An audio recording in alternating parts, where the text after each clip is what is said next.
Bodoh amat.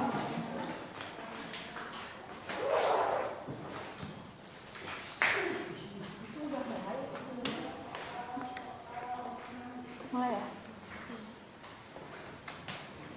Oke, sebelum kita mulai belajar, tadi udah berbahas sama kita ya. Nah, kita absen dulu ya. Berarti kelas ini mulai dari Krisna bukan? Apa Rita? Rita ya? Rita sudah ada ya? Katanya. Dan Sakila, Salma, Sania, Shirley, Sirin, Siti Faidulisa,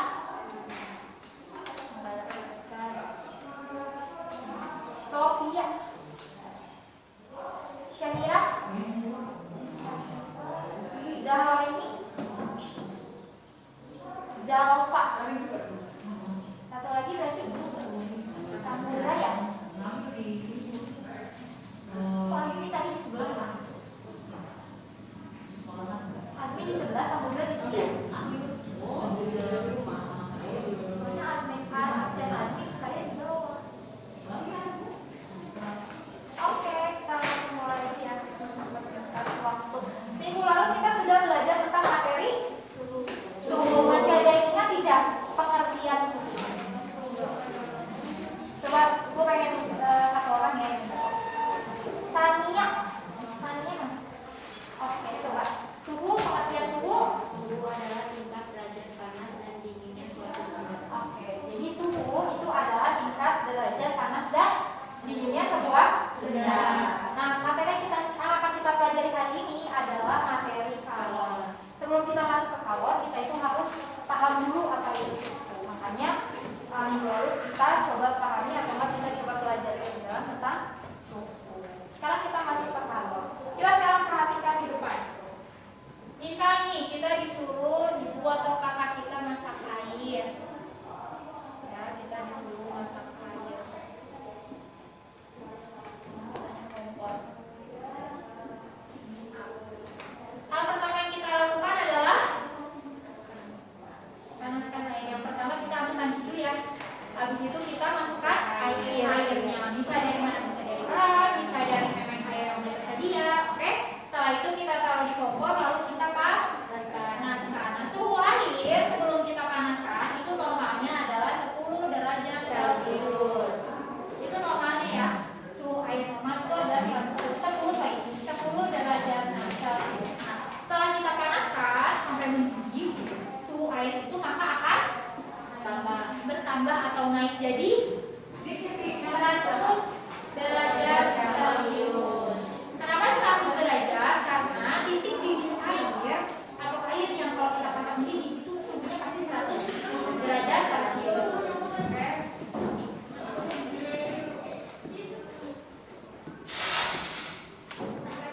Suhunya pasti 100 derajat Celcius. Maka kalau kita lihat di depan terjadi pertambahan suhu ya kan pada air setelah dipanaskan. Menurut kalian apa yang menyebabkan suhu air yang tadinya 10 derajat itu bisa naik jadi 100 derajat?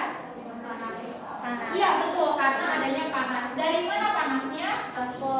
Dari api. Kompor itu alatnya. Dari api. Kompor itu alatnya. Nah betul sekali. Ternyata yang menyebabkan suhu air itu meningkat dari yang 10 derajat ke 100 derajat ini karena terjadi perpindahan energi panas dari api ke dari api ke air. Jadi yang menyebabkan suhu air dari yang tadinya 10 derajat ke 100 derajat ini karena terjadi perpindahan energi panas dari api ke air. Nah, pernyataan ini itu sebenarnya sudah termasuk ke dalam pengertian dari kalor. Jadi kalor itu adalah energi panas yang berpindah dari benda bersuhu tinggi ke benda bersuhu rendah. Kata kunci kalor itu adalah energi panas. Paham kan ini? Jadi yang menyebabkan suhu benda itu naik adalah adanya kalor yang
Dan yang kedua, wujud benda. Jadi kalau itu mempengaruhi suhu dan juga wujud benda. Wujud itu apa sih? Bentuk ya.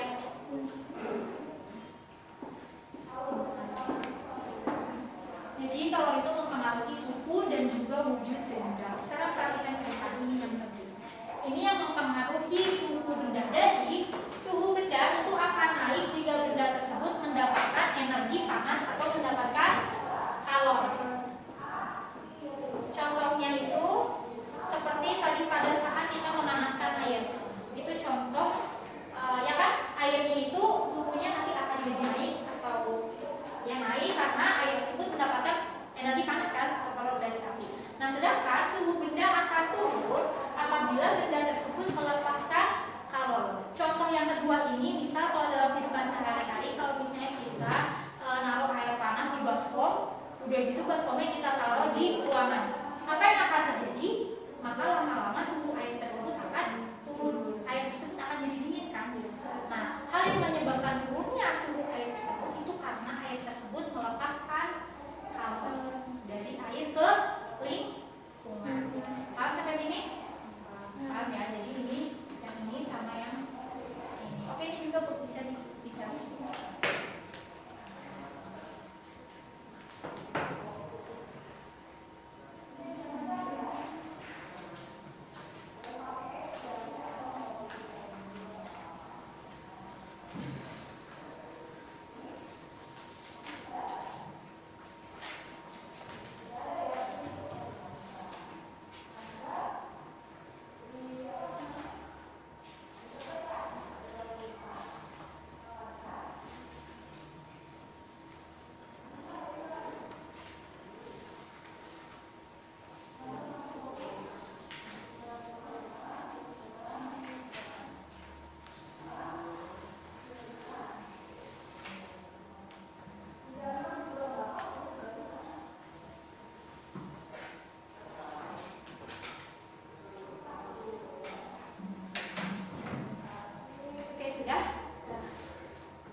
Nah, jadi ini adalah contoh perubahan wujud benda yang diakibatkan oleh kalor. Meliputi 3 benda padat, cair, dan juga gas. Nah, perubahan wujud benda dari padat ke cair ini disebut dengan membeku. Sedangkan sebaliknya perubahan wujud benda dari cair ke padat ini disebut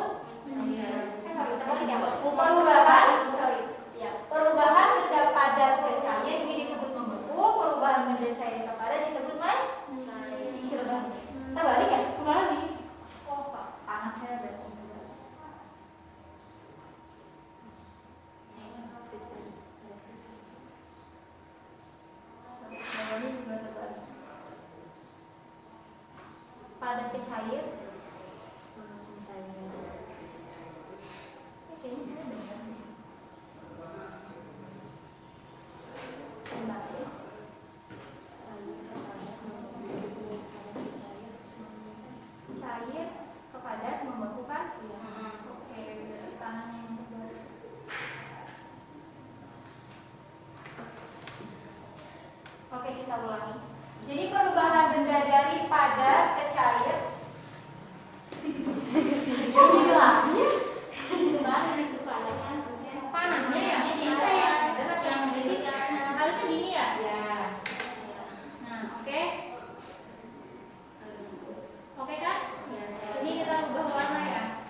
ya kan? Meningkat.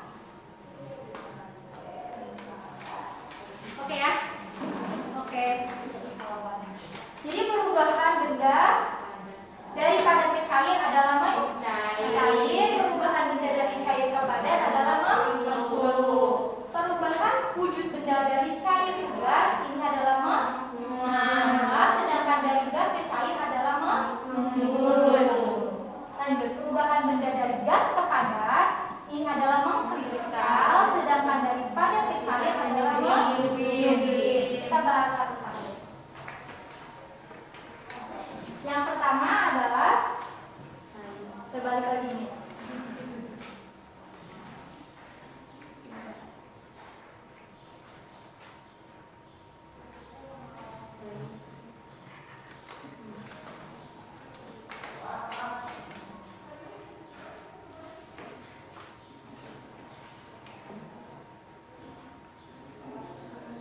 Oke, yang kita akan bahas yang pertama adalah perubahan benda dari padat ke cair. Ini disebut dengan membeku. Oke, terbalik lagi. Panahnya ya, ini saya ngapa ya? Ini lagi nggak fokus.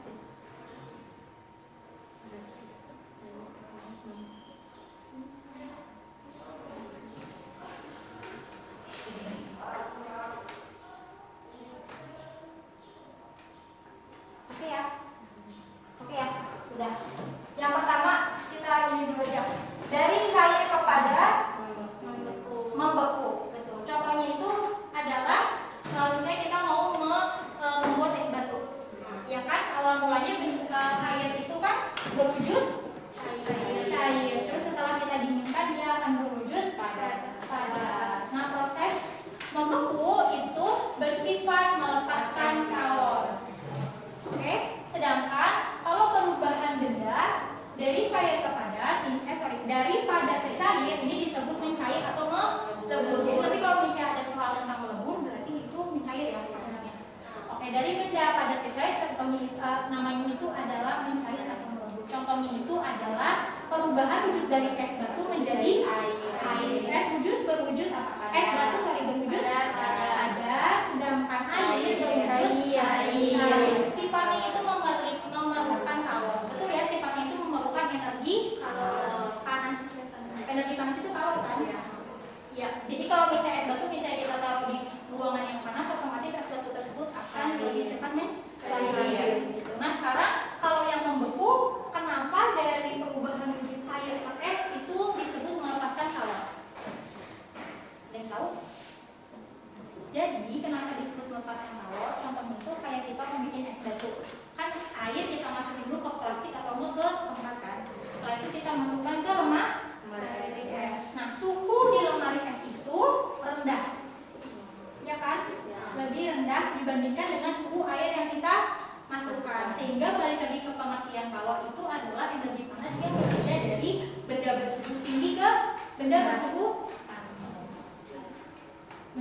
tinggi ke benda bersuhu rendah, sehingga terjadi pelepasan kalor dari air ini ke udara yang berada di dalam lemari es. Oke?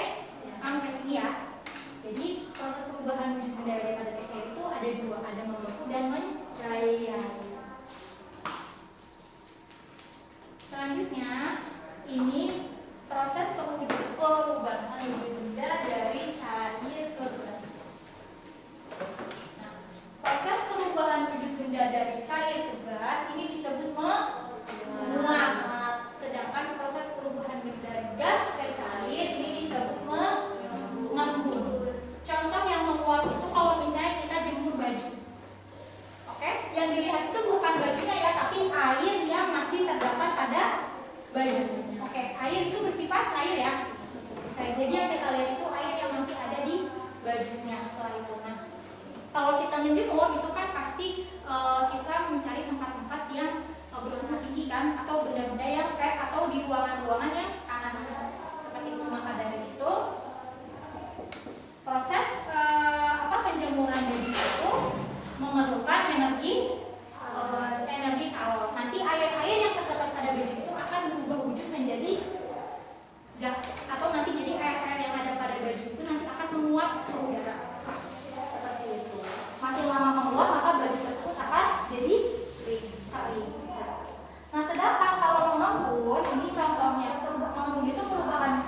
dihilangkan dari gas ke padat menjadi kristal. Contoh menyublim itu adalah perubahan wujud yang terjadi pada papirus atau kamfer.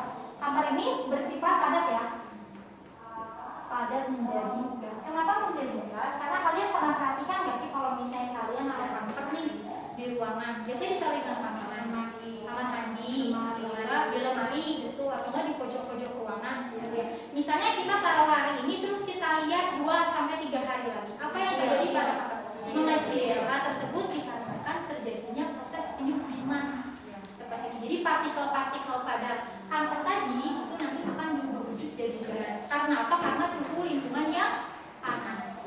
Karena kamfer-kamfer tersebut mendapatkan energi panas dari lingkungan, sehingga makanya kenapa lumpur itu bersifat membutuhkan hawakan sampai sini.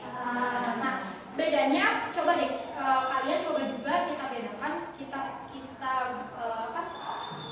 kita taruh kartu baus ini yang satu di kamar mandi, misalnya yang satu lagi di lemari kita yang suhunya lebih panas.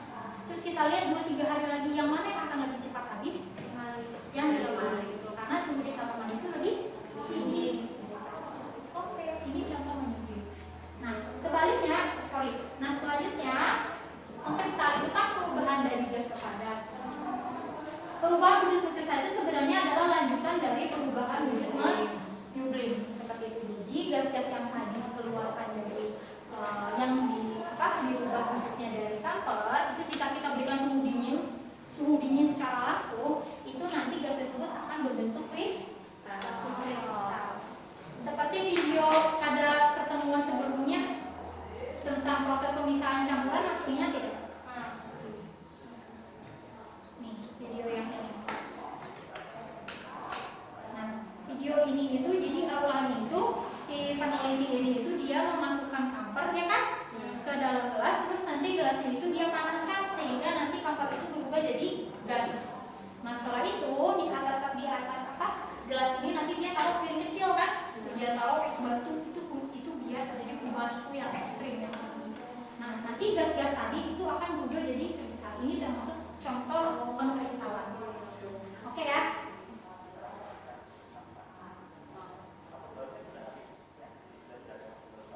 Nah, karena kapal barusan berubah jadi gas berubah jadi kristal. Jadi proses penyubliman itu, proses pengkristalan itu biasanya terjadi dari proses penyubliman. Oke, kalau ini emang agak rumit, ini nanti PPT-nya aja ya. Selanjutnya ini ada cara perpindahan kalor. Kalau ini penting, jadi harus ditulis. Nah, terdapat 3 buah cara perpindahan kalor. Yang pertama ada konduksi, kedua konveksi, yang ketiga radiasi. Kita bahas satu-satu. Konduksi itu adalah proses perpindahan kalor tanpa disertai perpindahan partikel-partikel pada benda tersebut. Oke? Konduksi itu adalah proses perpindahan kalor tanpa disertai perpindahan partikel-partikel pada benda tersebut. Contohnya perhatikan dulu. Contohnya itu kalau misalnya kita memanaskan sendok dengan menggunakan api lilin. Iya benar. Perpindahan kalor di sini itu jadi di sini itu terjadi perpindahan kalor kan, terjadi perpindahan energi panas dari mana ke mana? Dari api ke sendok atau ke mulut sendok. Yang pertama kali akan menerima panas itu adalah bagian mulut sendok. Kemudian nanti menjalar ke bagian mulut sendok. Makanya kalau misalnya kita memanaskan sendok di atas lilin, itu nanti lama-kelamaan kita dapat merasakan panasnya juga. Ya kan? Ini termasuk ke dalam contoh konduksi. Nah, apa sih yang dimaksud tanpa disertai perpindahan partikel-partikel pada benda tersebut? Jadi, konduksi ini itu hanya dapat terjadi atau hanya dapat dilakukan pada benda-benda padat. Oke? Nah, benda-benda padat ini tuh memiliki susunan partikel-partikel penyusunnya yang padat. Oke, sampai sini paham ya? Nah, coba agar lebih jelasnya kita simulasikan. Pengen 3 orang maju ke depan, dipanggil aja.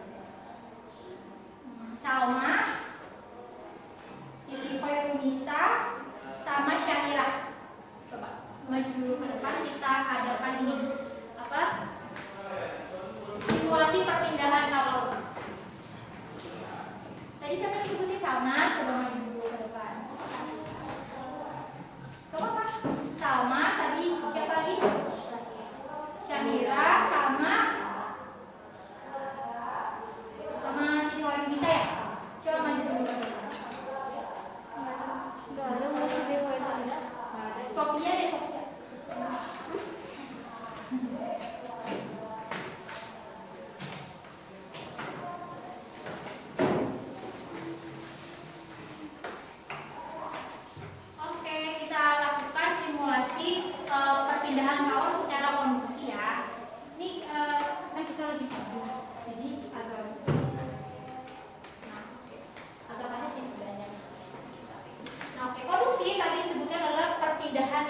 panas tanpa disertai perpindahan partikel-partikel zatnya.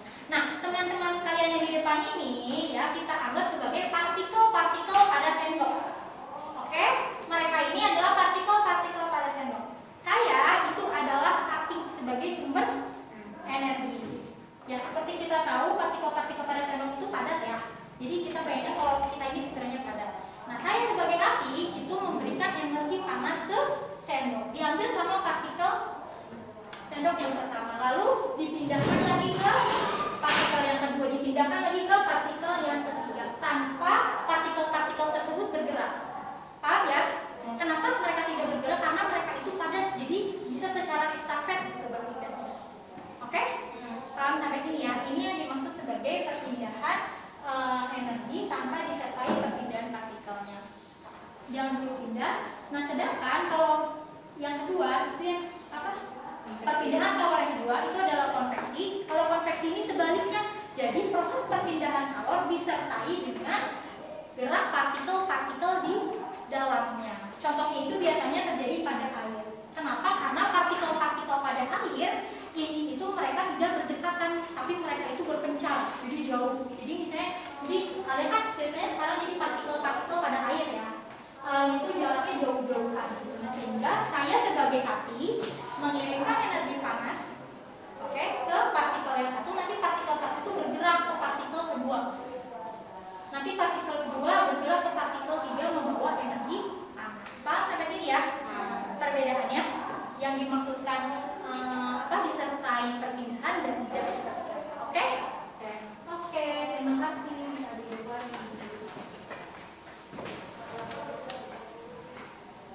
Oke, jadi kalau konduksi ini adalah proses perpindahan energi tanpa disertai perpindahan partikelnya, sedangkan kalau konveksi itu adalah proses perpindahan energi disertai dengan partikelnya. Dan yang terakhir itu ada radiasi. Kalau radiasi itu lebih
Udah? Udah.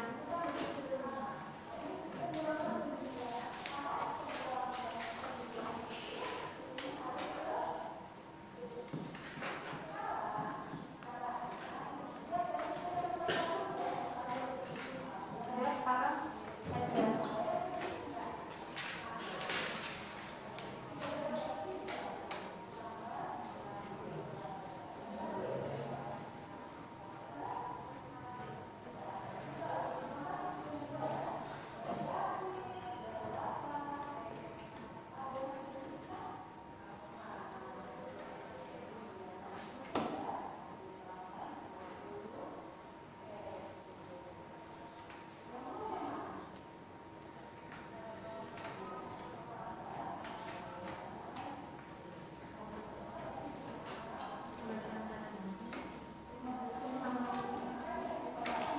aja. Oke, sudah semua. Sebelumnya ada yang ingin ditanyakan terlebih dahulu? Ada yang kurang jelas? Kalau misalnya ada yang kurang jelas, bisa langsung dihubungi dulu ya. Oke, sekian pembelajaran kita hari ini. Semoga ilmunya dapat bermanfaat. Kalian bisa siap-siap beresin bukunya. Berarti langsung pulang ya? Pulang langsung pulang. Bentar, tanya dulu.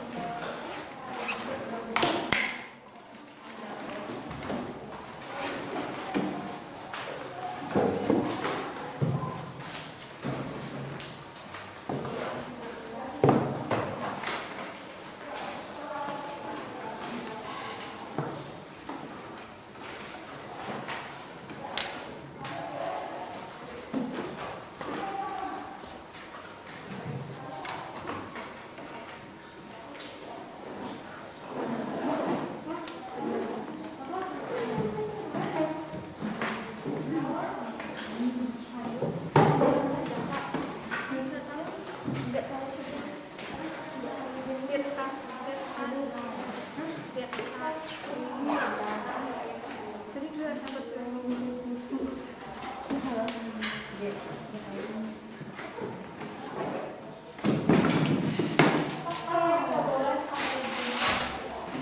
Satu ya, pokoknya dari yang sebelah sini dulu. Ya, langsung pulang.